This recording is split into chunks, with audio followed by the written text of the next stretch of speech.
This is Porthmadog Harbour, where once Welsh slate was exported to most parts of the world.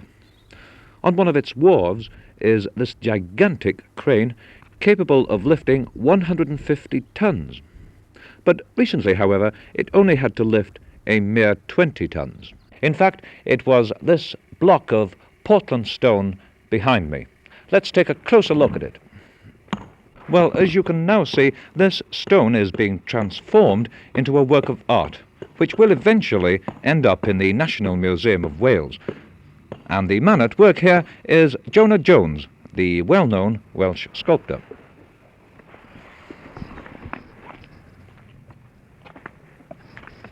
Well, Jonah, before we talk about your work here, what are you doing working on the harbour at Porthmadog here? Well, first of all, the bulk of the stone. It's 11 feet high, 7 foot 6 deep by 5 foot. I couldn't get it in the studio. Only 2 cranes in the district could lift it. One at the Royal Air Force Station at Llanbedr, and this. This seems a marvellous place to work out on the wharf. And the Central Electricity Generating Board was kind enough to lift it for me, and I just dropped it here, and here I work. Do you prefer working outdoors? Oh, I much prefer working out of doors. You can see the thing as it will be in situ. And indeed, I like to work out of doors altogether. I detest working indoors, but sometimes it's necessary. Now, what are you working on, Jonah? I'm working on a great female seated figure, a sort of theme that recurs in my career. There's one at a girls' school in Skipton.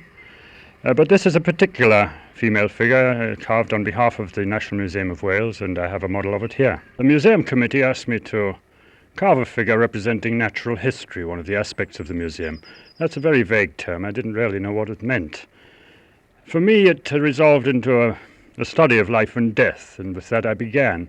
In her right arm, I put a sheaf of flowers, as Welsh as possible, foxglove, campion, and so on. In her left hand, with her left hand, she palpates the skull of a Welsh ram, of the kind one finds in the bracken on the mountains here. Then I had another, what I think was a happy thought. Beneath her skirts, I put a hare, such as that sheltered by St. Melangell in the Chase, commemorated in many a church in mid-Wales. Is it for any specific part of the wing at the museum?